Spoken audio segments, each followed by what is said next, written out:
Ladies and gentlemen, we are back. We are back for another helping of Voogle 2016. Have you all had a nice cup of coffee? I'm sure you have. If you haven't, there'll be more chance a little bit later on. Aren't we having fun? Are we having fun? Are we enjoying ourselves? Yes, we are. Yes, we are. And it's lovely to see the faces and the bodies of the people that were on the top shelf, shall we say, the cheap seats. And they've come down. They've come down to join us here, having fun downstairs. Right, okay, already it's great. Already on Twitter, the two people, already on Twitter, we have a bid. We already have a bid for this beautiful cube, the Alice in Wonderland cube, and already they are bidding €12 for the cube. If anybody would like to bid more than that, now's your chance. Okay, so Voogle 2016, €12. If you would pay more than that, €13 or more, please pop it on Twitter, okay? And we'll see who gets it at the end of the day, shall we? No, we won't. Okay. I'll take it away myself at the end of the day. Right. Ladies and gentlemen, we move on now to our next speaker on stage. Put your hands together for a man simply known as Michael Linko from Repsley. Yeah, thanks. Hi, everybody. So, yeah, I was asked to come here to tell you something about pilot, pivot, and profit. So I'm not gonna talk too much about profits because we actually burn everything that we earn. So that part I will not even mention. Regarding piloting and regarding pivoting, we do have something to say. So, I mean, a little bit about how we started. So we started here, Croatia, Zagreb. We were asked by a company, L'Oreal, to make something for the hairdressers. So they had operations in Croatia, Slovenia, and Bosnia. And they wanted to actually control 7 companies that were distributing their goods in the field. So we were working. And instead of making a pilot, we ended up with maximum viable product, and we called it ERP on wheels. So it was actually a anti-startup strategy that was horrible, but it kind of worked out for us. We haven't started with the idea to build a startup. We just started to make a project for a known user. It looked like this. It was, as you can see, I was the visual designer, and it was, don't hire me for the job. So, that didn't discourage us. We had a couple of customers by that time, and then we started pitching around to VCs, conferences like this one and similar.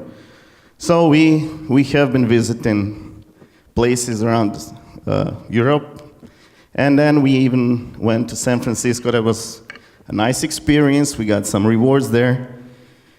But of course, that's very nice. People talk about you. But in the business that we are in, that actually isn't what you need. What you need is traction. What you need is customers, and you need revenue.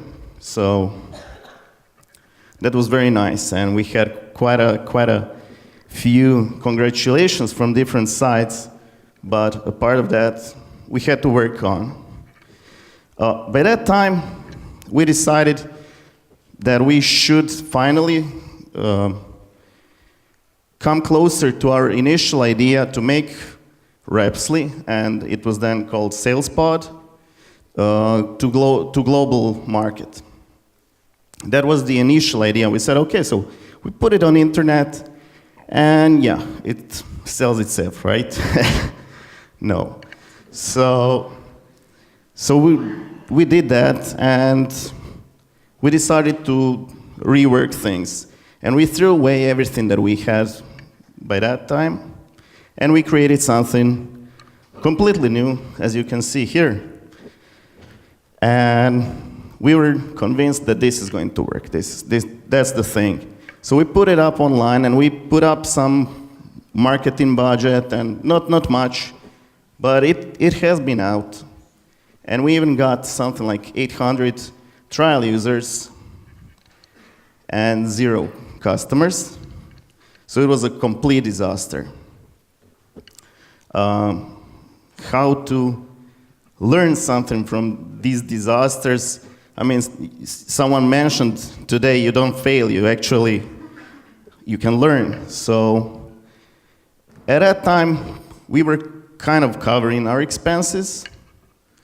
So we had enough opportunity to pursue another round. So let's go for the third time. A complete rework of everything, which looked like this, and it looks like this today. Sorry. So we found out that it's not about how it looks. It is, but it's not the only thing. It's about saying what it is. So that was the thing that we finally got together. We realized that having so many people coming in for a trial and then just turning away, there was something fundamentally wrong. And on the other hand, we had a lot of current customers with practically no churn at all that actually loved our product. So the question is, how can that be? How can you have a product that actually your users love, but somebody that comes in just goes away? So we decided to change how we communicate through our product and make the product actually our own sales representative with its first and topmost duty to explain what we are, what we do. And finally, something like 4 years from the initial start, we got our first customer. So this one still hangs on our wall. It's got, pretty good frame and everything. Very important one. It was a company from Istanbul that had operations in New York, and we're using Rhapsody to actually get control over that. Since then, things changed, and we had quite a bit of traction, which is good. And at the moment, we do have customers all around, which is really good. We are a business-to-business software, so we are pretty happy to have this diversity going on. So yeah, to kind of wrap up things, because I don't want to focus on this pivoting. So we pivoted quite a few times. We were lucky to actually have enough funds to survive those pivots. And one of the things that we really had to learn the hard way is to test the assumptions. Recently, I have heard of statistics that I think Atlassian has. They say that they always test their assumptions, and 7 out of 10 times they're wrong. So, probably after a year or a couple of years of testing your assumptions, you should get it right, but you don't. So never underestimate how wrong we can be, and always test whatever you feel. Of course, we have to work for somebody right now, right here, somebody who is in front of us, somebody who needs us right now. So if we over-engineer things or overdo stuff and forget, about the gap that is in front of us, then we might fail. But of course, we should keep our focus where we want to be. This is something that we had and kind of managed to go through. Yeah, in the end, one of the very common things like adopt change, I thought about, well, these are so common things, and I'm going to tell you about things that you have heard so many times, but in the end, they really are important, so maybe it's worth to just say it once again. One of the things that we may have been doing a bit differently is having deep respect for the customers.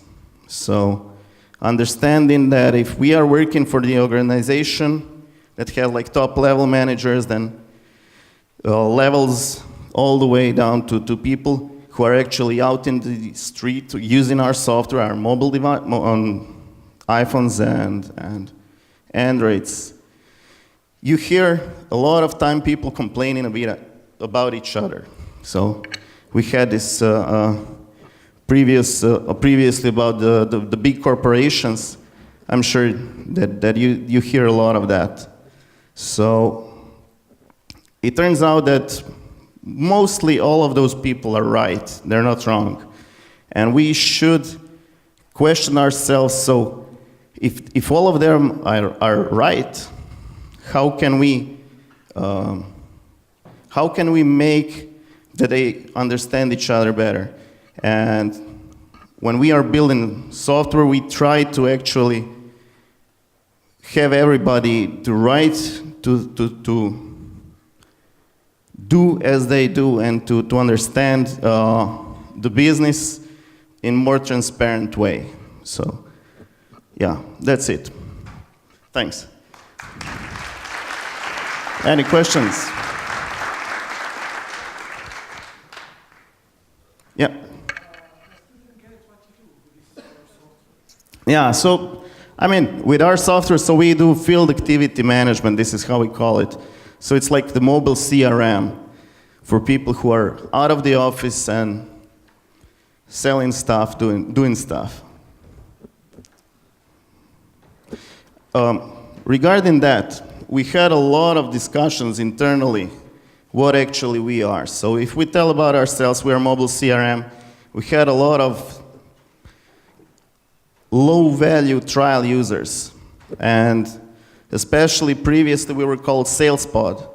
It's like a platform for sales, which misled our users to come to our platform and expect things that we actually didn't provide. So this was also one important aspect of our pivoting around and moving from like a mobile sales solution to more mobile management solution.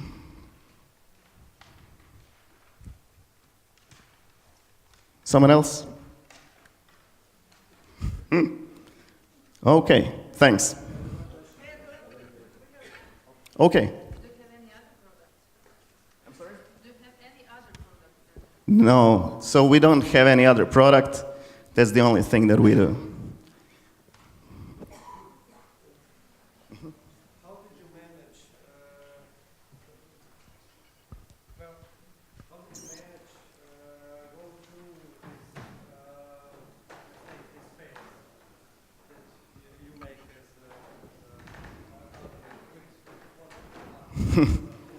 Yeah, so as I said, we started with some customers, which actually gave us enough funds to kind of live. It wasn't a very rich life, apparently, so we were practically living from our wives' earnings, but we managed to squeeze through that. And then, of course, we managed somehow.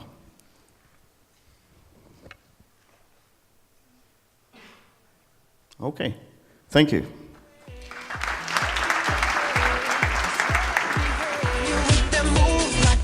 Right, okay, so we move on now to our next panel discussion. Next panel discussion. I would like you to put your hands together for our next three panelists. Ladies and gentlemen, put your hands together for Matija Tomaszkiewicz, would you like to come to the stage? Also Varazdin Stettner and Keith Bradley. Put your hands together for our three panelists.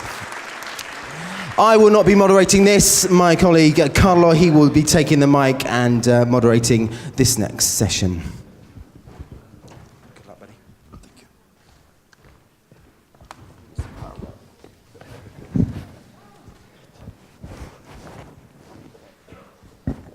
Okay, so hi everyone.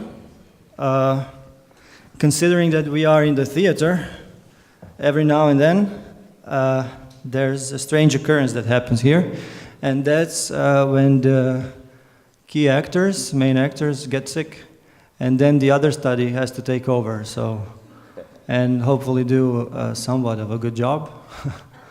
But a smart man once said, there's a reason why we're all here, and that's to learn and to cope. So if I want to learn how to do this, I'll just have to cope with it.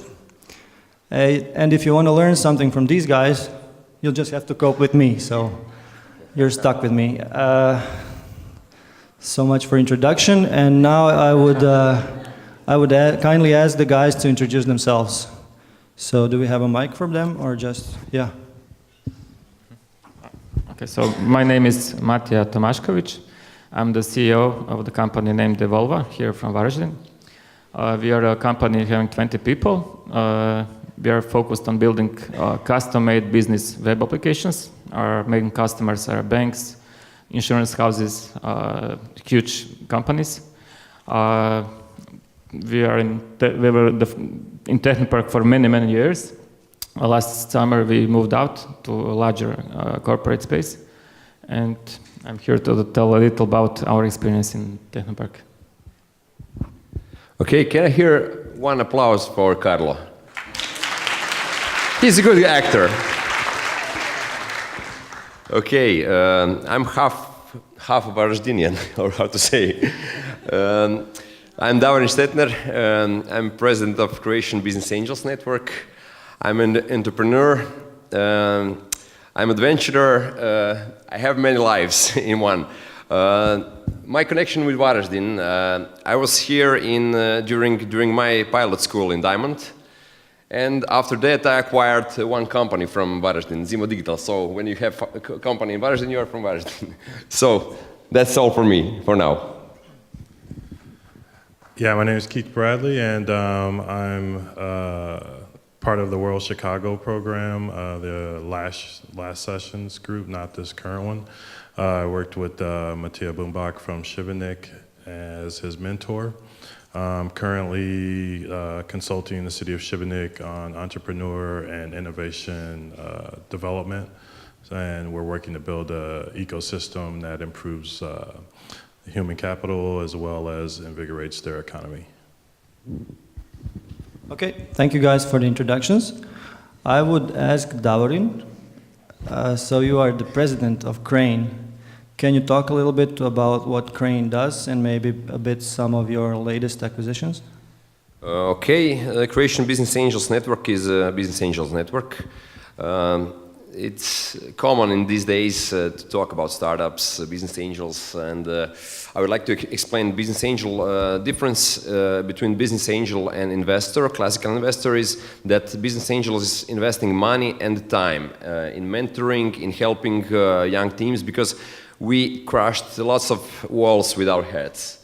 So we want to spare startups to crush those same walls with their own heads. So we are a little bit to help all startups. And Croatian Business Angels Network, Crane, is founded in 2008. We are one of the oldest business angels network in Europe, and that's a really good fact.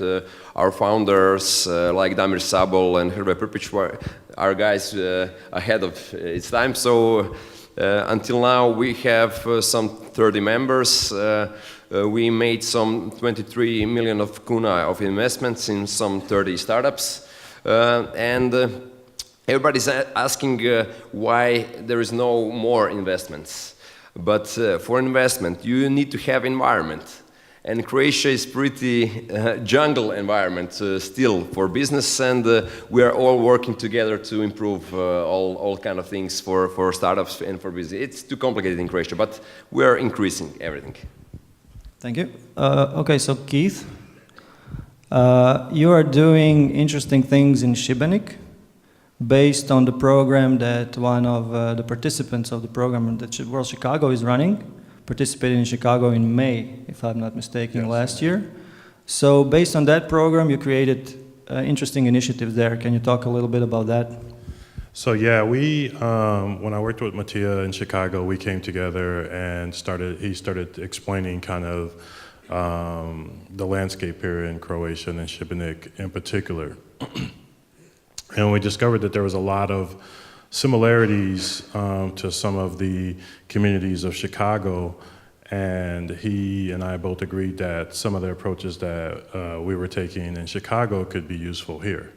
I came the first time, and I took a visit to Šibenik, and we kind of went over what was going on. I got a chance to see what they had in place, their infrastructure, the physical infrastructure, and everything like that. And we determined that the best approach would be to set up an ecosystem that supports entrepreneurs and independent contractors, developers, and also the youth of the city, as well as the seniors and older people that are out of work. So we really had the goal of educating the entire city, using tech as a tool, using the location and how beautiful Šibenik is as a place, as a way to attract people in. And also just the cost of living in Šibenik. If you're independent, you don't have a lot of money, you could come there, and if you work online, you can still do your work and not go broke.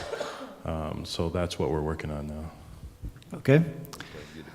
So I would ask Matija now. You have been a tenant of Technology Park for many years. What do you miss the most?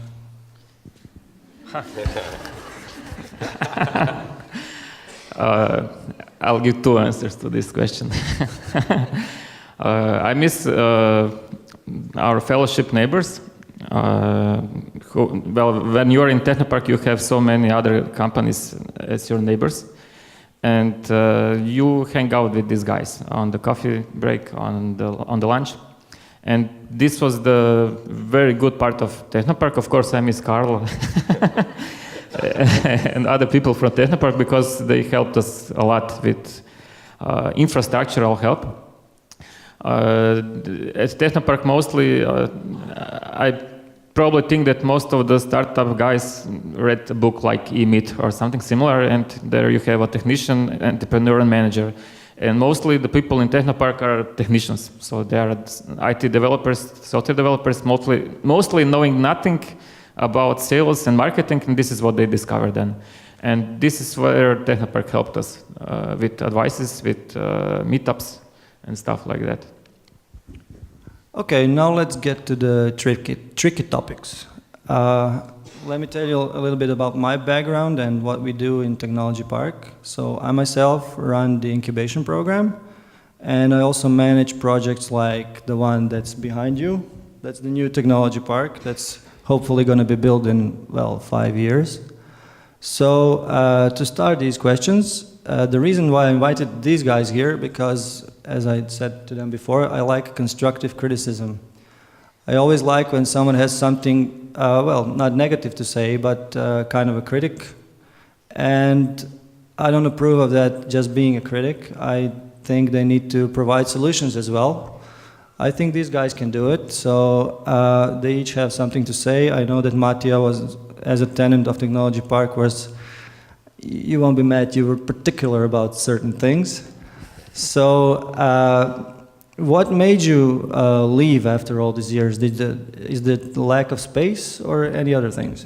Well, the primary reason was actually lack of space, which was causing other problems. I will share them later. Back at that time, we really were really crowded. We had something like 70 square meters, and it was way too many people in there. Not 20 people in 70 square meters, because half of our team is allocated at our customers. But just to give you a perspective, when you have too many people in a space, it's good about team collaboration. Because you see everything what's going on, everybody helps each other, and that's a good side. The bad side is distractions. And when you have software developers, you want to keep them focused. What was really above our limits, the summer was approaching, and it was way too hot in the office space. And there was a funny thing that since it was way too hot and we could not lower the temperature of the space, and the temperature and the quality of air is something that is very important in every office space, we started to open the windows. And since we were on the edge of the building, and below there on the first floor, there was a garbage place. And every now and then we have a single fly. And at one point, each our developer had that fly catcher. And it was really killing us. It's stupid to say, but at that point of time, I came to guys at Technopark and I told them it's no way we are going to live this like this anymore. And we had an offer like, okay, you can have one little room there and one little room like on the second floor there and one little room here. And it was also not the way how you want to, because and we even tried this. We put our salesperson at the time to other space, and then was like, okay, now we need to meet. Should I go there or should she come back here? It's not a way, because you need to have a team at one place to be able to communicate fast, but also to be able to work with focus on the thing they do. And this was the time when we decided, okay, we need to move out to a place which suits us better. Didn't I tell you he was particular? Now he proved it. No, things like these make us improve our services, and it's really, really valuable feedback. Now getting to Davorin. I know you have interesting opinions about public institutions, about public technology parks. You have members of public technology parks here. Well, I myself am a member of public technology park.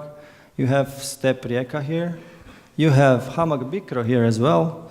So knock yourself out. Just tell us what's wrong with us, but also in the end, talk about the initiatives and the ideas that would improve the entrepreneurial ecosystem. Yeah, okay, of course. I was particular in the last article, I think, in Forbes, because I was annoyed that everybody's talking about startups, technology parks, incubators, and 85% of people doesn't really understand what's that. And I'm especially annoyed with one fact. Everybody's talking to startups, just go to the conferences, raise for the money and everything. But you don't need to chase the money.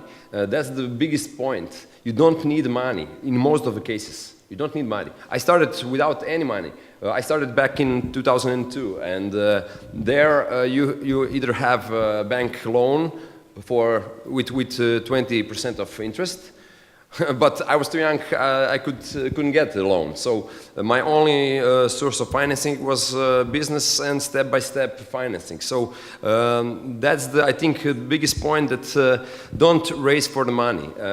I saw numerous number of startups all around Europe. They're just going from one conference to other and chasing the money. And in the middle, they are forgetting about development and their own product. That's the most important thing. And now we are getting to institutions. Yeah, I was sort of disappointed 2 years ago. My guys from one company done some filming for European Union of incubators and accelerators in Croatia. And I realized that in Croatia we have 40 institutions, 40 incubators, accelerators, and some similar institutions. That's madness, because I know for only 4 or 5 of them which are doing a job. And they're all here today, right? Yeah, of course. No, what we need. There was a thing that I think every incubator or so-called incubator collected money for European funds, and they just employed people for themselves, and some of those institutions employs more than 30 people. You cannot believe it. And I know, since I'm from Zagreb, and I will tell about ZIP or Core Incubator, guys are doing a pretty good job. Of course, Step3, you here, and but we need clarifications of whole ecosystem, because for a startup, it's the most important thing that he knows the path, whole pipeline. Okay, first there is idea, then there is a startup incubator. And startup incubator should have strict program, 3 or 4 months of program, just to develop idea. And some of the startups will say, okay, that's too much for us, I don't want to do business in Croatia, okay, I will quit. And that's the answer. Because if everybody succeeds, we have ideal situation, but there's not a way. So after the startup incubator, there is a period for the business angels, because we as business angels, we want to invest money only in people. Idea is secondary thing, because just for example, I just invested in Altijack. Altijack is a multi-function jacket from Reka and from Step3, and I was there in the jury. I was the member of the jury a year ago, and I saw that idea. I said, disaster. I didn't like it. And then after a year, a couple months ago, on Corfu Island in Greece, they invited us the guys from Reka invited us to Corfu, and I saw again same presentation, but much developed second version of jacket. And I said, look. They are so stubborn. They are great, and they just keep their path. And I decided to invest in that company. So we firstly look for the people. But as I talked a couple of minutes ago, in Croatia there is a business jungle. We have too complicated bureaucracy. We have not supportive institutions. Too much changes of law, because you cannot develop one thing and have your mind occupied on changes of law. There is an information. The last year we changed some of our laws 3 times. And the British people, they're not smarter than us. They're just sticking to rules. They have 400 years of the same rules, and that's the ecosystem. That's the meaning of everything. So I can talk a couple of hours, but of course Carlos here, the main guy. Okay, I would ask Keith then. You probably have a lot of good practice examples from Chicago that you brought here to Croatia. Were you able to just copy them, or did you have to adapt in a certain way? And what was that way? And were there any obstacles that you came across? Yeah, no, we can't just copy him at all. Because like he's saying, there's so many different things going on at one time. Not just the institutions, but just the frame of minds. So we're trying to pick more, at this stage, more of the soft skills. Kind of, like he said, he went to a presentation and it was the same presentation, but much stronger. So we're trying to control what we can control and really teach people how to present themselves while the policies and the procedures kind of work themselves out. And one of the things that we've been really focusing on is trying to connect with others in this region. So we feel like if policies are going to really get changed, then there has to be a unified front, like kind of throughout the country, from people that are doing really good work, that have private experience, public experience. And we're hoping once, everyone kind of comes together and there's this unified voice, then maybe something stable can be put in place for the long term. But right now, we're focusing on the individuals, the small businesses, the micro businesses, and trying to, at this stage, teach them just general skills to presenting themselves and being ready to start a startup. Okay, when we look at short-term plans, what are your plans for the next year here in Croatia? for the next period of next year? So for the next year, we're actually working on an initiative right now for women in entrepreneurship. We're also looking to really ramp up our youth programming. We're bringing in rotating U.S. instructors to not only train the trainers, but also work with the youth and some of the adults that want training. We're also in talks with a few professors from the U.S. and trying to bring in, just every aspect and the ecosystem we're trying to build. We're asking questions, putting out what we have, taking feedback, and really trying to structure it so that it's not something that's just kind of spinning its wheels for a couple of years before we catch it. Well, passing the mic. Another thing, the key is in simplicity. And when you have in Croatia, for example, one simple picture of Croatia bureaucracy, you have one invoice. Regular invoice in Croatia is defined by 5 different laws and 8 sub-law acts. In USA, in UK, you have just one PDF document, and that's all. So, and the price of labor. Friends of mine and our member of Crane, Zoran and Alan, from company Nanobit. Nanobit is one of the fastest growing companies in Croatia and in Europe. And they're now opening, they opened office in Bucharest. Because in Romania, tax for the labor is 40%, and here we have 110%. And by the way, there is no free programmers and Let me developers. just interrupt you there for a second. What can you do about it as a president advisor? You are advisor to the president of the Croatian president. Well, we all know her. So what can you do about that? Unfortunately, that's the president. She has no powers to change the real thing, the law. But that's the first thing.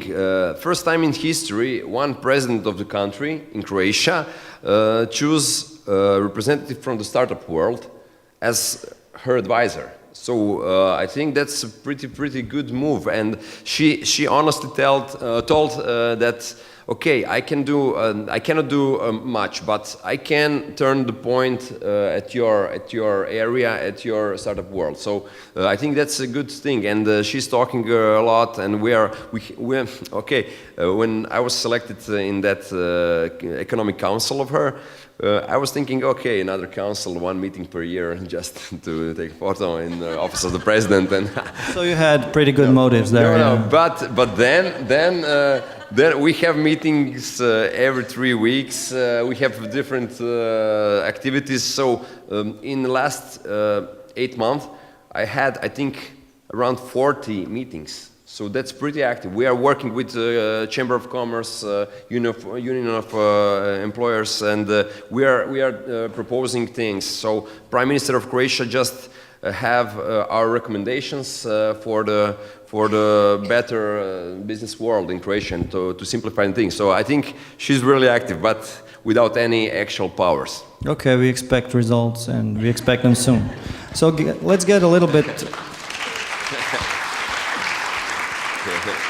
We have 2 minutes to get off topic, so I would kindly ask Keith. So he is feeling pretty much at home in Šibenik, and I know he knows a few expressions, few Croatian expressions. Swearing. No. He uses just vowels. All you need is vowels to be Dalmatian. Can you interpret that for us?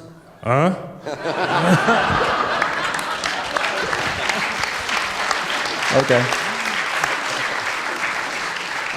So I think we have time maybe for one question from the audience. Maybe it would be a good idea for the startup battle participants. Where are you? Can you raise your hands? Okay. So these guys are going to be in the evaluation committee. They'll be asking a lot of questions later. Now it's your time to ask them questions. So you want to go? Can you compare government-run incubators such as the one we have in Rijeka to the ones which are privately owned? See who took the mic? I expect. No, that's a good question. I think there is a plus on both sides. but you need to have good mentorship panel, because I hate to see mentors which done nothing presented as mentors, and lots of government-run things have those kind of mentors. So for me, you cannot be mentor if, especially business mentor, if you have €1 in your pocket and never employed one people and everything, and you need to have experience, because without experience, what can you help to the startup? So I appreciate all efforts, but we need to improve the things, especially government-run things or public institutions. We need to have clear things and clear programs, and that will help. Especially, you are doing a good job in Reka, and but we will help you even more. We are now, just to add one exclusivity, on 30th of March we have press conference. We are preparing one program. We will offer mentorship and the whole educational level to all institutions like in Rijeka and Varazdin. Ambassador will be Mate Rimac, and we'll try to improve skills of incubators, special incubators, because we need more incubators. In this moment in Croatia, we are producing 10 startups per year. I think that's the number, 10 startups. That's shit. Okay, I think we can end this panel with good news that we just heard from him. So, can I get a round of applause for my panelists? Thank you very much. Ladies and gentlemen, we're moving on now to our next speaker. Our next speaker, once again, is a lady. Put your hands together for Marina Christos from Social Tea.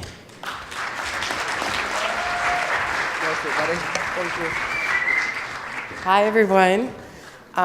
Thanks for coming today, and thanks for, I mean, it's an honor to be here, and this is the most people I've ever talked to. So if I drop the F-bomb, just ignore it like I didn't even say it. A little bit more about myself. I started my own company called Social Tea in 2011.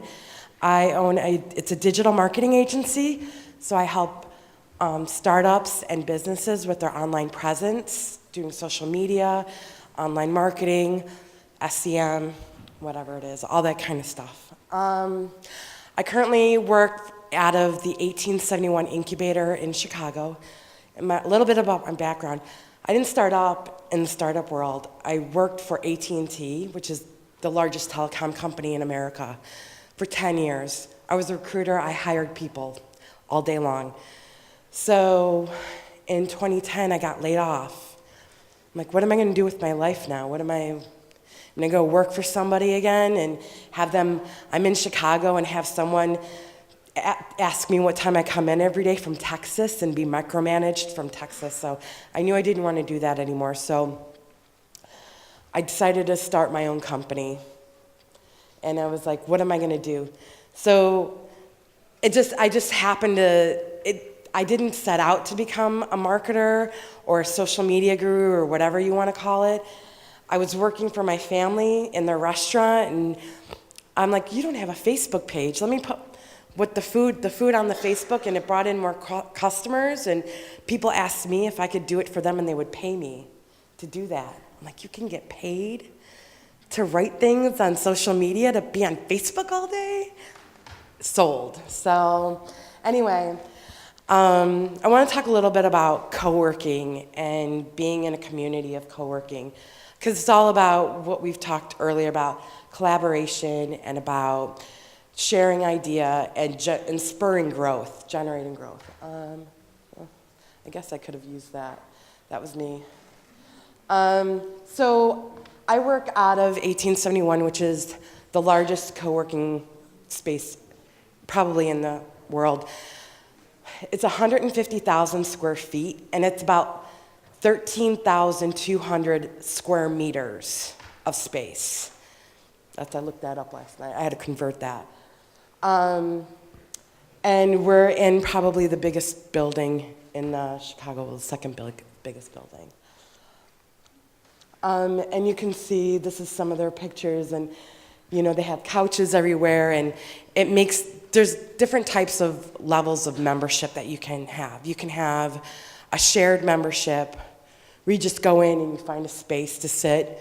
You can have your own desk or your own office, depending on the level of income and what you do.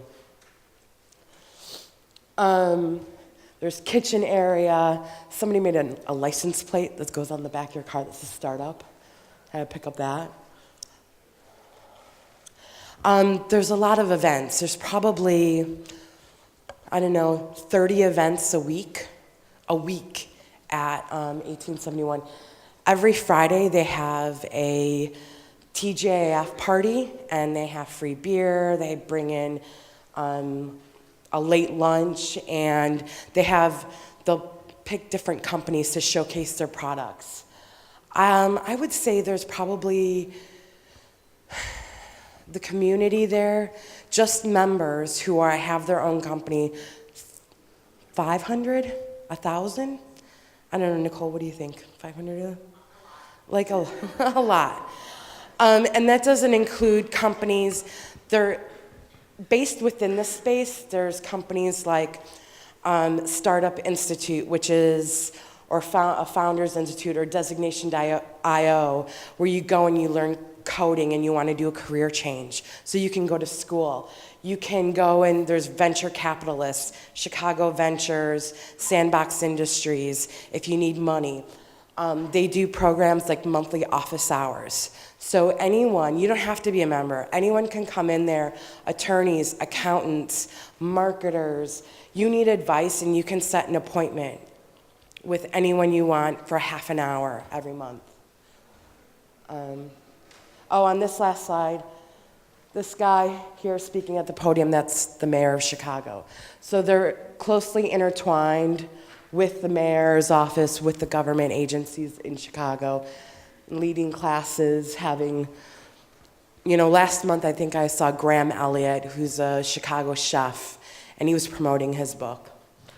They're just opening a second floor, and this is they're almost done with construction. They should have opened it. I took these pictures illegally. Don't say a word. Don't post this on the internet. But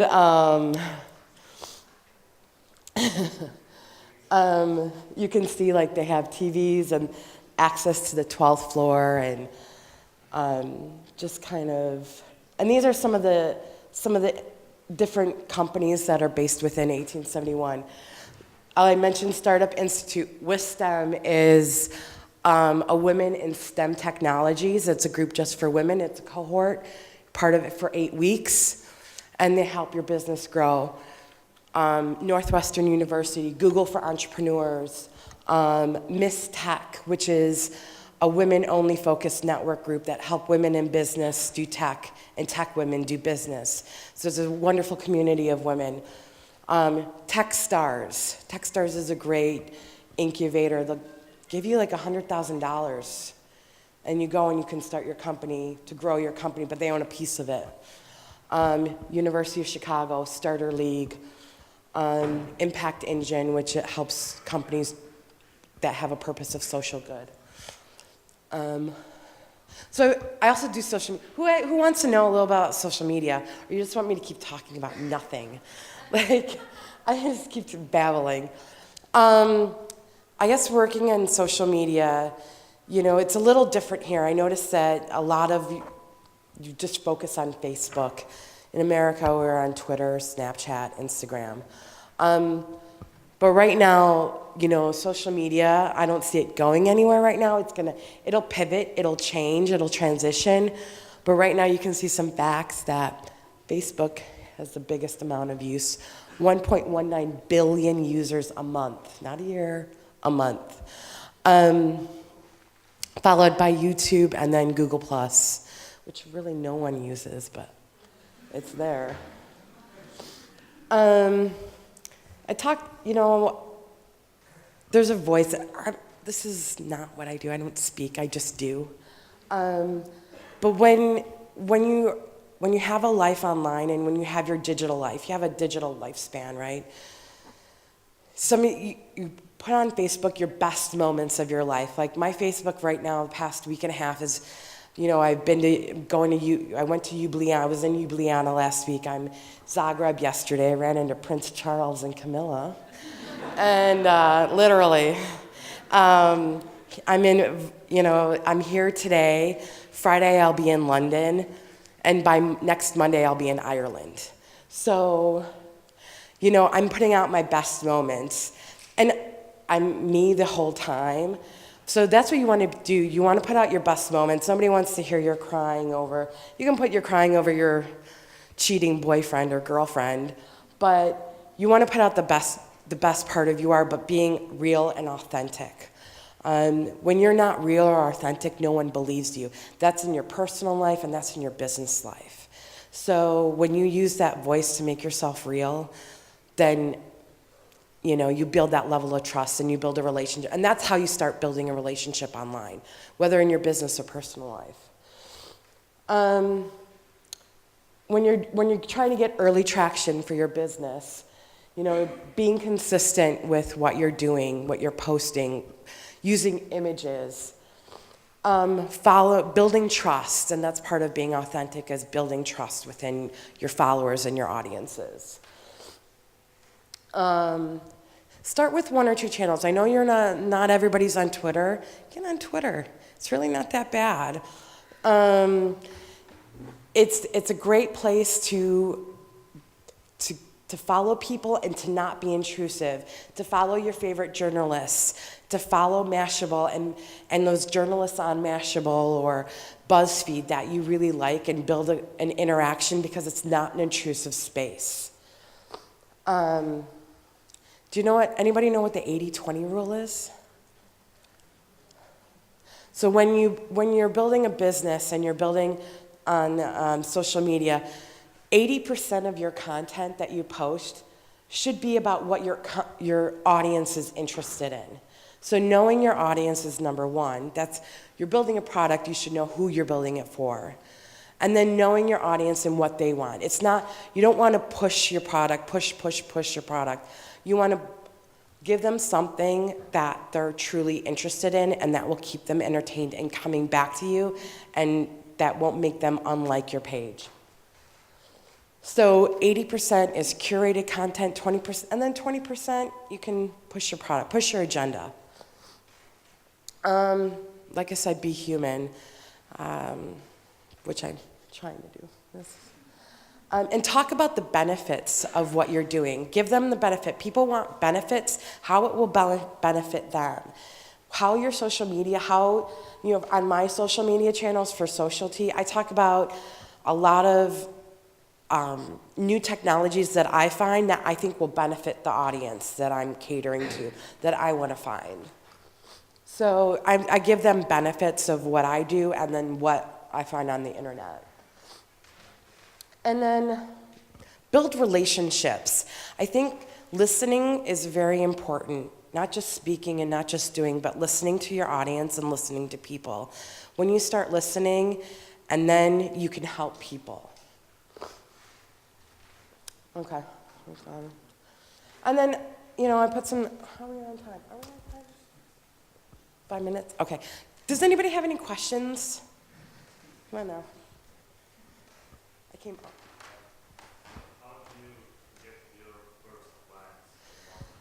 That's a good question.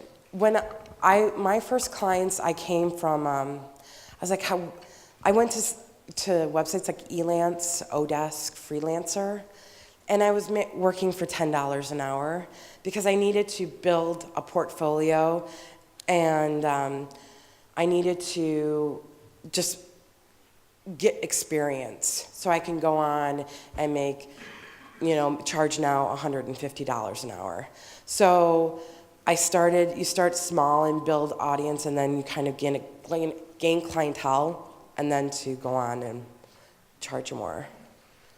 That's a good question. Yes, ma'am.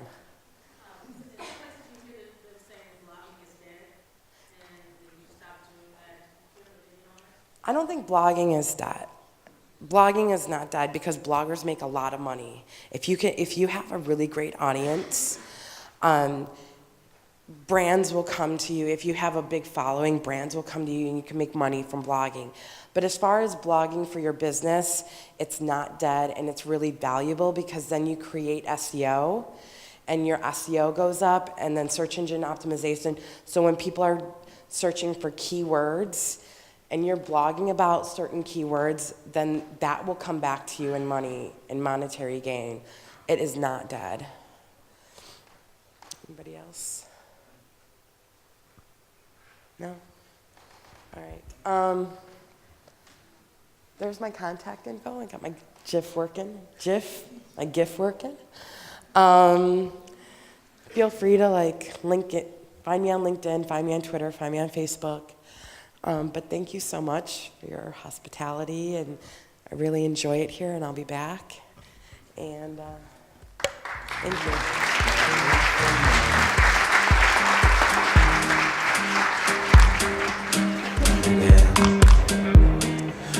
Okay, moving on to our next speaker. Just one small announcement. After this next speaker, we will be going for a short break. If I could just ask the nine startups that are here in the room, we could just ask you just to stay in the room all together, just for a briefing all together after the next speaker, okay? Right, so our next speaker on stage is very simply a man called Julian Urlein from Varazdin. Put your hands together for Julian Urlein.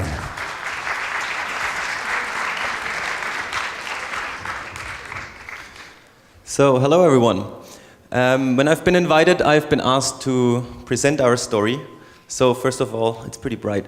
Who has heard about us, read about us, knows a bit about us, what we're doing? Couple of hands, okay.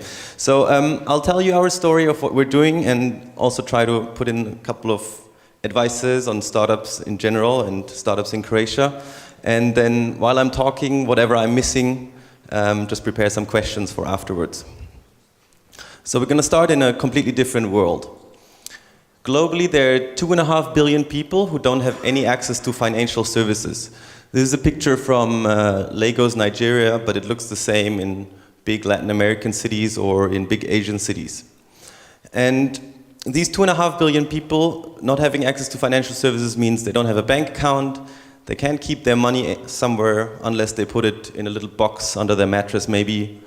They can't receive a salary on a bank account, they can't buy flights or pay for phone credit directly. It really makes life difficult for these people, especially because they don't have savings.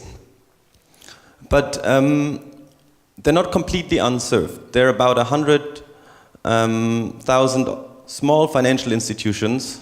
They're called microfinance organizations, co-ops or credit unions. And they serve about 100 million people in all these markets, very informally with quite simple financial products. But still, there are still 2.5 billion people who don't have any access to financial services. These financial institutions, so that's an example from Nigeria. It's an institution which has 100,000 end clients and manages about $15 million portfolio. So in terms of end clients, it's about a medium-sized Croatian bank. This is how their archive looks like at the moment. Yeah, you can imagine it's quite difficult to integrate any of the new services which we have been hearing about into this. It makes it difficult, so despite them having an account, it makes it difficult to do any kind of transfers, to integrate any of the new technologies which we hear about a lot in emerging markets like mobile money. And yeah, it just makes it very difficult to manage, and quite often things go wrong or papers are lost, and with that also savings or loans. Some of them have IT infrastructure, but usually these systems are quite old and decentralized. So if they have a lot of offices somewhere out in the field, then sometimes it takes them up to 3 weeks to actually get a proper report and know what's going on with all the repayments. This is how their reporting looks like. So they have a whiteboard about their performance numbers, and it's all pretty basic, which obviously makes it very difficult for them to grow, and that's the ultimate aim is for these institutions to grow to actually give access to financial services for these still remaining 2.5 billion people. So what we did, we built InstaFin, which is a cloud-based core banking. And cloud-based meaning it's fully online, so all these institutions need to actually run their bank is any device with a browser and a really basic internet connection. So usually they have very unreliable electricity networks, but they usually always have mobile phone connection, because the mobile phone towers, the mobile phone companies, they're the ones who pay the most attention to making sure that the network is reliable, because at the end that's the service they're offering. So these institutions, they can have a tablet or a laptop plus a SIM card, and they can use our system. And with our system, they can do anything a normal bank would do. So they can manage their clients, loan portfolio, savings portfolio, they can have their accounting and full-fledged reporting. Now, to get into this market, we not only developed a relatively basic system at first, but we changed the model these institutions actually buy software. So the usual process of buying software is you make what's called a request for proposal process, where you make a huge Excel document where you copy usually some information someone else a couple of years ago was already looking for in the system. And then you ask a lot of resellers to fill out that Excel sheet, asking, do you have this functionality, how do you do this, and can we do this with your system? Then usually the resellers fill this out, and based on that sheet you make a decision which system you're going to buy. But just because someone has filled out an Excel sheet and has said, yes, we're doing this, it doesn't mean that it actually does it the way you would like it to do. So what we can do, because it's cloud-based, we can let people actually try the system before they buy it. So this is a massive decision for these institutions to actually buy a full system on which they rely and manage all their clients and loans. So everyone would test drive a car, but usually these banks, what they do is they just buy a system without even having seen it or used it. So we let them try the system, and then if they like it, usually they do, then they can actually start paying and using the system. Also what we have done is we have aligned our pricing model with the incentives of these institutions. So we charge them per number of end clients, which makes it very flexible for them. They don't need to have huge upfront cost, but just per new client they're managing on the system, they pay us a small fee annually. And yeah, like this they become much more flexible. So after we developed that system, we had to sell it somewhere. So what we did is we went to the north of Nigeria, which is a pretty hostile environment at the moment. And we said, if we can prove that it works there, with the current civil war going on there and really bad internet connection, etc., it will most likely work anywhere. So we found an institution which has 100,000 end clients who was willing to pilot the system and to start using it. So that was 2.5 years ago. And then, so since then we have grown to 20 clients and we're serving about 400,000 end clients.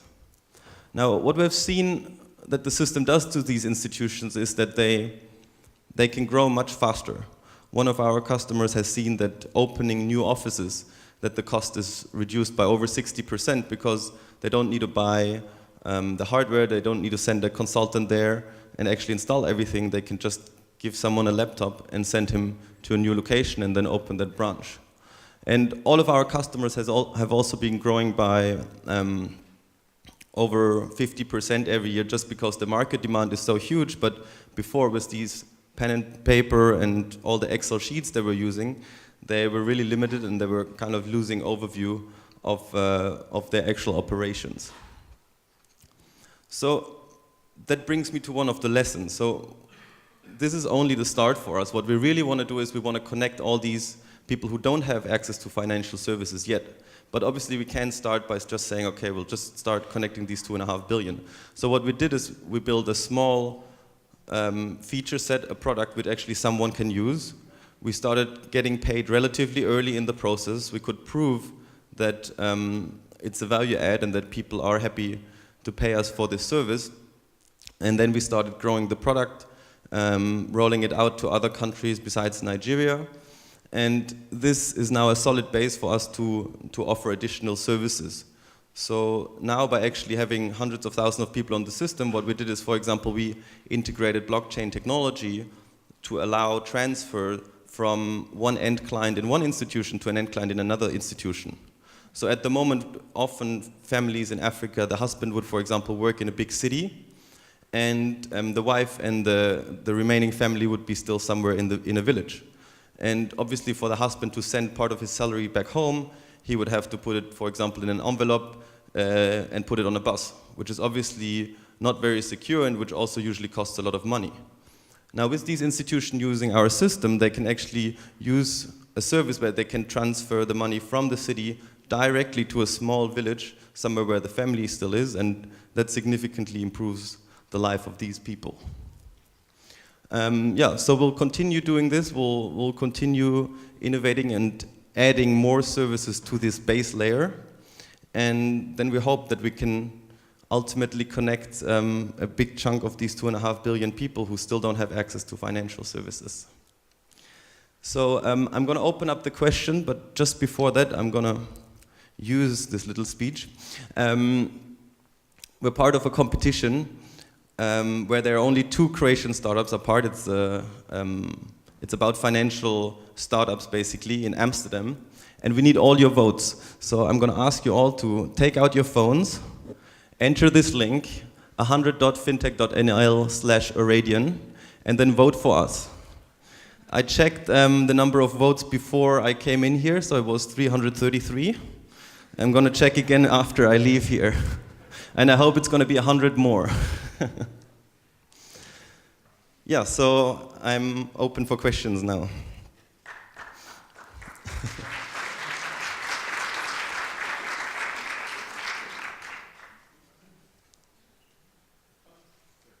Yeah. How do you approach the clients in Africa and manage to actually sell them? Okay, yeah, sorry, that was the little, very significant part I missed out at the beginning. Is me and my colleagues who co-founded the company, we have been working in these markets. So I spent a lot of time in Asia working for these microfinance institutions already during studying, and then my colleagues have either been working directly with big microfinance institutions, managing them, or have been selling like the traditional software systems to them. So we have one of our co-founders who's actually based in Nigeria and who's handling all the operations down there, who, without him, obviously, it would have been much more difficult to actually get into these cultures and roll out a service so quickly. Yeah. Even from the experience of my colleagues who have or doing business in Africa, they say that corruption is a big barrier for the continuing development of their business. Since you are in the financial fintech industry, has this presented as a challenge to further develop your business? Did everyone hear the question? It's about corruption in Africa. For us, actually, it has a different angle. So usually it's for the purchasing process. But in a financial institution which deals with money and which has money as a product, obviously there are many ways of enriching yourself. So people who actually don't want to do good and don't want to grow their organization, they would not even consider using our system, because our system makes everything very transparent. If you have these big paper piles, it's very easy to lose a piece of paper or add a zero or something like this. But with our system, everything is logged, everything becomes very transparent, so it's only a motivation for people who really want to grow their organization and who want to do the right thing to help their clients.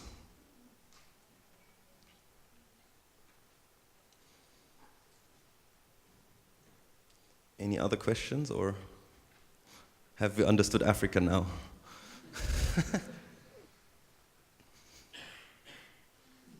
Okay, I guess then that's it. Thank you, and I'm gonna count.